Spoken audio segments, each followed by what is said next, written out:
Look, I certainly don't come from a bits and pieces technical background, but certainly what I think that is important in respect of IT is really that as business owners or managers is looking at how can it enable me to do things more efficiently, whether it can create revenue streams in the area that I manage, and certainly that's the tact that we take to IT. And I guess to sort of wrap up this morning, I want to leave you with 5 practical things or tips that you need to do as you sort of embark about the crossroads that Cameron talked about, that when you look at things like the cloud that Richard spoke about. And the 5 things that really are there are what I call the inside-out approach, the where you start is where you finish, friend or foe, it isn't ours to manage, and just big data.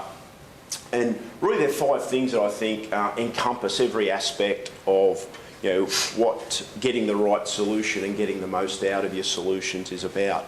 And when you look at it, most, and I'm sure the guys will agree, most people have solutions in their business where at best they get about 1/3 of the use of the capability that it actually is its potential for you in your business.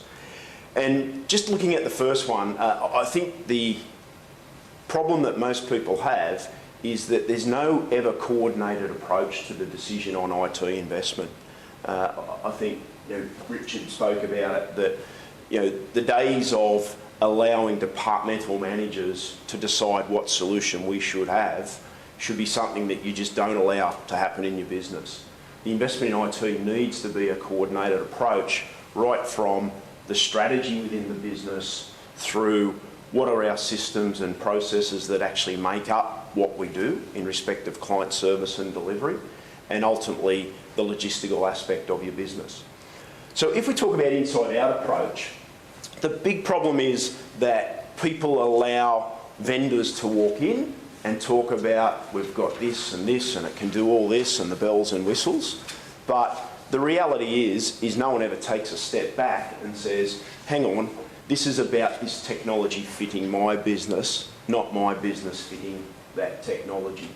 And so the first thing that I'd encourage you to do is that before you even embark on any discussions with vendors, is to sit down and map out your business processes in each of your key functional areas as it stands today. And look at that business process in the context of where is there duplication of effort. Richard spoke about these things. Where is there manual processes in place that could be replaced by technology? And to look at that in 2 ways. One, firstly, is to map the business processes as they stand today, and with all the warts that come around how they're currently structured, and then to do a second mapping of those business processes that says, what could it look like if I removed all of the duplication of data, the duplication of effort, and any manual processes in my business? That then gives you a foundation within which to then go and start to have discussions with different vendors. The second area is simply to take a walk around the business. And one of the things that we do in any of these IT consulting engagements is the very first thing is just to have a walk around, because it's amazing what you can observe and see just in the way that physically people are going about their practices. And the combination then of the mapped business processes with just a virtual walk around of the business to be identifying inefficiency there, why we got 2 people doing that process, etc., etc. So the second part of that is really to just take a walk around your business, take some time out and have a walk around. The third, and Richard spoke about both of these, is really to say, what is it that my business strategically is positioned at now and what are we looking to achieve? And then secondly, to take the future state, which says, where are we heading as an organisation? Because the last thing we want to do is to invest in technologies that just satisfy today, when in reality we've got a strategic direction that says we're going here, here and here. And I just made a note of Cameron's slide, which I thought was extremely pertinent in respect of the graph that he had up there on digital disruption. Whilst there's some industries that sit right here, right now, in terms of, it's going to come quickly and it's going to be hard, is if you look at the span of that graph, it's no more than 5 years. So all of the research suggests that, you know, in the next 5 years, no matter what industry you're in, sure, the impacts may be a little bit different, but the reality is everyone sitting in this room needs to start to think about, we're going to have an impact or some change in the next 5 years. And so that future state point is extremely important to looking at, you know, what do we do in the next few years. So inside-out approach is very much about you being in control of the vendor, not the vendor just selling you the bells and whistles that they can walk in with. The second is where you start is where you finish. And again, what you see is in a lot of technology investments is there's actually never any business case put on the table to say, why are we actually investing in this in the first instance? So the second tip I'd encourage you to do is that if anyone, you know, in your organisation talks about we should have this, is to simply say, put the business case on the table and I'll look at it. And I think there's 3 points that are pertinent here. Firstly is that most people, when they look at technology solutions, they don't actually look with the output that we're trying to get out of the solution.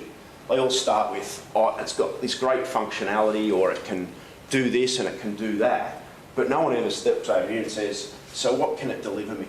Can it deliver me better information? Can it deliver me a new revenue line? Can it deliver me a lower cost of doing business? So the second part of this is to say, from your point of view as people in control of managing these decisions, is I always say to people, when you go in and look at a solution, start with the report outputs.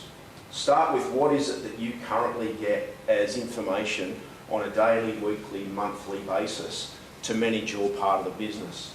And I'll guarantee you that 90% of the reports that most businesses use and generate come out of Excel.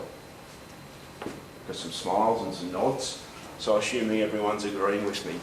And so then you sit back and you go, well, I'm spending these hundreds of thousands of dollars per annum on this ERP, yet I've got this $995 solution producing all my information and reports that I make my decisions on. And so the part that's really important in that is to therefore always start with the end game in mind. What information do I want this solution to deliver me? And then working it backwards to say which solution helps me get that. And so I call it killing the spreadsheet curse. And I love Excel, as we all do. But at the end of the day, if you think about the hundreds of thousands you invest in solutions versus the $1,000 package, it's about looking at why aren't I getting that out of the solution that I've got. And the last point is simply, you know, the old Professor Summer DeMiller is asking yourself, why is it so? So why do we allow those things to happen in our business where we make decisions to invest and then we allow people just to operate outside the solution? And if you think about there's a couple of issues in that. One is we never have a central source of truth. So our data's sitting out in all these bits and pieces of spreadsheets and the like. Secondly, how do we know the accuracy of those spreadsheets relevant to the data that came out of this solution over here? And so, to me, it's really challenging the status quo. The whole point of this second tip is saying, start with the end in mind. Why am I not getting this information out of the solution that I've paid for? And challenging the people that are responsible for that. The third practicality is your vendors, and I call them friend or foe. 99% of people will, you know, when you ask them about their IT vendors, they'll go, you know, those bastards, they just want to sell me a product and then I'll never see them for the next 3 years until the next version comes out and they want to sell me the next lot. Well, there's a lot to be said for actually having a very close relationship with your vendors of your solutions. And there's a couple of reasons in that. One is, the more that they understand your business, strategically where you're going, and how you go about your business processes, the better equipped they are to ensure you're getting more than 30% use of their technology in your business. And so Richard made a similar point around, you know, don't always go for the cheapest option. It's similar with your vendors. You know, if you spent $5,000 a year in a consultancy exercise with those vendors just to understand your business and to maybe have a couple of sessions a year where they could say, hey, do you know that if you do this, this and this, you can remove that step in your process? And so the third element I'd encourage you to do is to engage with your vendors a couple of times a year with your strategy and those mapped business processes that you have, to say, listen, we just want a powwow session on what can your product do to further streamline the way we do things around here. And, you know, $5,000, pretty good money well spent if you can get some efficiency savings out of that process. The second area is, I go into a lot of business and you will observe that they are way behind on upgrades or latest versions of where that solution is at. And vendors put out upgrades purely for one reason, that is to improve the functionality of what's been delivered off the feedback they gain from customers combined with their R&D exercise. And so the second point I'd encourage you to do is to make sure that you are keeping your products up to speed so that you're absolutely giving yourself the best chance to get the best possible functionality out of those solutions. And then the third point up there is, again, what we observe in businesses is someone is chartered, and I'll come to not who to charter it with the next point, but someone is chartered with that solution, the responsibility for that solution, and they know all about what it's capable of and when the upgrades come out and whatever, but that's where it stops. It never gets disseminated throughout the organisation. So the third aspect of this area of your vendors is to make sure that you have a process within the organisation by which functionality and capability of your solutions can be shared. In our business, and not suggesting we've got it right, but certainly, you know, a couple of the initiatives we've tried is, you know, we had a sort of a techie forum, which was really around just some of our people coming together and understanding what different capabilities exist in things like Xero and MyOb and our own APS system and the so. And that was really, I guess, twofold. One is to bring fresh ideas to the table, but two is it's also a simple way of sharing what that functionality and capability is across the broader group. So start spreading the news is the theme around that. The fourth area, it isn't ours to manage, and you'll notice I've got two full stops in between I and T. That's because information technology resources should not manage your solutions in your business. So if you're allowing IT department to manage your solutions, wrong people. IT's role is make sure it works and keep it available 99.9% of the time. That's where it starts and that's where it finishes. The responsibility for things like accounting packages, you know, planning solutions, ERP solutions, it's a business package, it's not an IT package. And so what I'd encourage you to do is to ensure that the business owns those outputs. And I go right back to the start where I talked about a business case. It's not IT's responsibility to put a business case on the table to say, here's why this business should take this solution on. It's the business's problem.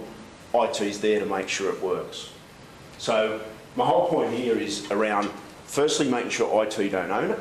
Secondly, within the business, identify some champions in their respective areas that can own the output for that solution going in. Set them some KPIs. If it's a big enough part of your business and the importance to efficiency or new revenue streams, make sure that the effectiveness of that solution, you know, exists in someone's KPIs. And then the fourth point is really just to ensure that a couple of times a year you take stock on, are we getting what we're after? So, big problem you see in a lot of businesses, this area, which is allowing IT, and it's not fair to the IT guys in some, you know, it almost sets them up for failure because they really don't have the know-how of what goes on day in, day out in the business processes to influence what that solution should look like. And the last area is just, everyone's heard the terminology big data. Well, big data's great, but I prefer to see it called big knowledge because we gather so much data. You think about your own businesses and certainly I think about ours. And, you know, day in, day out, there's thousands of transactions, there's thousands of bits of information that are gathered. Yet, when do we really take stock of what data do we have how could we better use or present that would allow us to make more effective business decisions. And if you talk about things like dashboards, and certainly working with both of these guys on different projects in different industries, it's when you can get it to that point where people have the right information presented real time that allows them to manage by exception in their business. That's when you've sort of got it where it needs to be. And that's saying that, if things are good, why are we worrying about so many reports on the things that we know are working so well? And you see a lot of business owners go into tribes and tribes of spreadsheet of the same sort of information that is all working okay anyway, and then you look at this part of the business that's really struggling, not doing well, etc., and they maybe have one little spreadsheet that deals with it. And so, to me, one of the things that the evolution of the next 5 years with digital disruption and things like cloud technology is that you need to be making sure that in your businesses that there's dashboard style reporting for all of the different levels. So from the very top down through your functional managers, down through to your back of office operations, you've got to get in sync with this notion of manage by exception and dashboard reporting.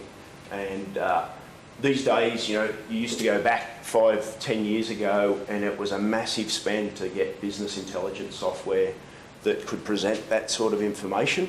These days, and the more and more, Richard's graph of the vendors as they're moving to software as a service and cloud-based technology, a lot of that functionality is starting to come out as part of the standard offering that those solutions have. And it's really about working out what should I be looking at, how should it be presented, and in what real time can I get it to. So, these are 5 sort of tips for me, 5 areas that I think, what are the sort of takeaways for today. In terms of the call to action, I think the first thing is to really start with going out to your team and asking them the question, e.g. find out who's using spreadsheets, find out who's using what of my solutions, etc., etc. Ask them what do they think not works efficiently or does work quite well, and really gather that and understand it. The second part is the gap analysis, and really looking at that, saying, here's my business processes as we do things today, here's strategically where we're heading, now have we got the right solutions in place against what we're after. The third, I said, re-engage with your vendors. So off the back of doing that exercise is a lot of people think, and you see so many people go, our software's no good, and they go out and spend another 100,000, and then in 3 years' time they go, our software's no good, yet they've never really undertaken that exercise that I mentioned as step 1. So re-engage with your vendor and get them in a couple of times a year. And the last important thing, I think, for business over the next few years is turning your data into knowledge. And the businesses that get that right will certainly get a competitive advantage over those that don't. So if there's 4 takeaways out of that, for me, they're the 4 takeaways. Thank you.